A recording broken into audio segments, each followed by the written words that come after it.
nenda na haya mambo mawili. La kwanza, ukifanikiwa usijivune, mpe Mungu utukufu.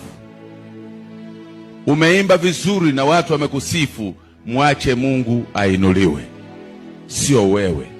Ni mhubiri ambaye ukimaliza kuhubiri watu wanasema umetubariki, umetugusa. Usipokee utukufu huo, mpe Mungu, ndiye mwenye utukufu huo. Umepewa madaraka, umepewa cheo, Mungu amebariki shughuli zako, usijivune. Fundisho la pili, kutana na Mungu. Ruhusu mafunuo ya Mungu ya kutokee kama ilivyotokea kwa Isaya. Akamwona Mungu katika utakatifu wake. Alipokuwa hekaluni, hekalu, tukufu wa hekalu la dunia ukaungana na hekalu la mbinguni. Akamwona yeye aliye mtakatifu. Badala ya kusema ole wako, akasema ole wangu.